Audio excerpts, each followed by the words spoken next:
See saya Ale dan ini Bicara Saham. Kali ini kita akan membahas emiten yang bergerak dalam bidang perdagangan, industri, pertambangan, pengangkutan, pertanian, pembangunan, dan jasa, yaitu PT Astra International dengan kode emiten ASII. Pada Juni 2023, Astra International mencatat penjualan mobil sebanyak 46.328 unit, atau turun tipis dari bulan sebelumnya yaitu Mei sebanyak 46.873 unit. Secara kumulatif, dari bulan Januari sampai dengan Juni 2023, jumlah penjualan dari Astra International mencapai 277.924 unit. Jumlah ini meningkat 7% jika dibandingkan dengan periode yang sama di tahun sebelumnya yang mencapai 258.855 unit.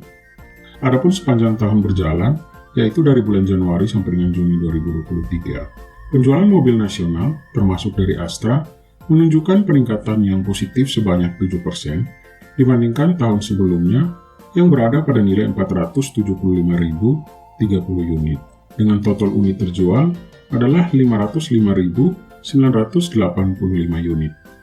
Lalu, bagaimana kondisi fundamental dari Astra International pada saat ini? Yuk kita review. Tapi sebelum itu, ayo di like, share, dan subscribe sebagai bentuk apresiasi dan membantu perkembangan dari channel ini.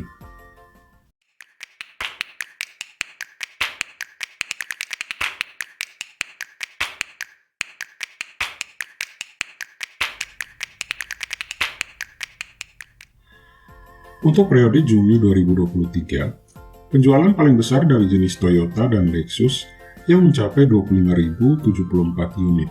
Kemudian, Daihatsu di angka penjualan yang mencapai 18.112 unit. Disusul dengan produk Isuzu yang mencapai 2.978 unit. Dan UD Truck sebanyak 150 unit. Sementara, yang terendah adalah Peugeot sebanyak 14 unit. Dijelaskan, untuk produk-produk mobil yang terjual sampai dengan Juni 2023 lalu, market share mobil dari Astra mencapai 56%. Sementara itu, untuk produk mobil jenis LCGC, market share-nya mencapai 76%. Di sisi lain, Astra International sebagai salah satu perusahaan terkemuka di Indonesia berhasil mencatatkan kinerja keuangan yang mengesankan pada kuartal pertama di tahun 2023. Pertumbuhan yang eksklusif ini menguatkan posisinya sebagai salah satu raksasa bisnis yang ada di tanah air. Prestasi gemilang dari Astra International diawali dengan lonjakan pendapatan yang mencapai 13,4%, melompat dari 71 triliun rupiah menjadi 82 triliun rupiah pada kuartal pertama tahun 2023. Kinerja yang mengesankan ini mengindikasikan upaya perusahaan dalam menghadapi dinamika pasar yang cerdas dan tangguh.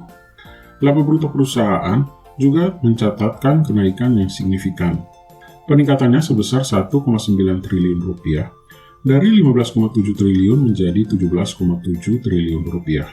Penurunan beban penjualan tercatat dari 2,9 triliun menjadi 2,8 triliun rupiah. Serta adanya penambahan beban umum dan administrasi dari 3,6 triliun menjadi 4 triliun rupiah. Ini juga menjadi sorotan penting dalam kinerja keuangan dari perusahaan. Peningkatan kinerja ini semakin mencolok dengan melonjaknya laba sebelum pajak penghasilan dari 11,4 triliun menjadi 14,1 triliun rupiah. Sedangkan, laba yang dapat diatribusikan kepada pemilik entitas induk juga mencatatkan peningkatan yang mencolok, naik dari 6,8 triliun rupiah menjadi 8,7 triliun pada kuartal pertama tahun 2023. Astra International juga membukukan pertumbuhan aset yang impresif dengan peningkatan sebesar 19,6 triliun rupiah. Nilainya mencapai total 432,9 triliun pada bulan Maret 2023 dibandingkan dengan 413,2 triliun pada bulan Desember 2022. Penguatan ekuitas perusahaan juga terjadi, meningkat menjadi 251,5 triliun rupiah pada bulan Maret 2023 dari 243,7 triliun pada bulan Desember 2022. Namun, perlu diperhatikan bahwa liabilitas perusahaan juga mengalami kenaikan dari 169,5 triliun pada bulan Desember menjadi 181,4 triliun pada bulan Maret 2023. Ini menandakan pentingnya manajemen keuangan yang hati-hati guna menjaga keseimbangan keuangan dari perusahaan. Astra International juga berhasil mengelola arus kas dengan bijaksana. Walaupun terdapat penggunaan dana untuk aktivitas operasi sebesar 16,5 triliun pada bulan Maret 2023, tetapi terdapat peningkatan arus kas sebesar 11,6 triliun rupiah sampai dengan akhir Maret 2023. Ini menunjukkan keberhasilan perusahaan dalam menghadapi tantangan dan memanfaatkan peluang yang ada di pasar. Dengan pencapaian kinerja keuangan yang positif ini, Astra International semakin kokoh dalam mempertahankan posisinya sebagai pemain utama di berbagai sektor bisnis. Kepemimpinan dan strategi yang kuat menjadi kunci bagi perusahaan untuk terus berkembang di tengah persaingan yang ketat. Akhirnya, bagaimana pendapat CEO semua mengenai emiten Astra International? Tulis di kolom komentar. Stay smart, dan kita bertemu kembali di Bicara Saham selanjutnya.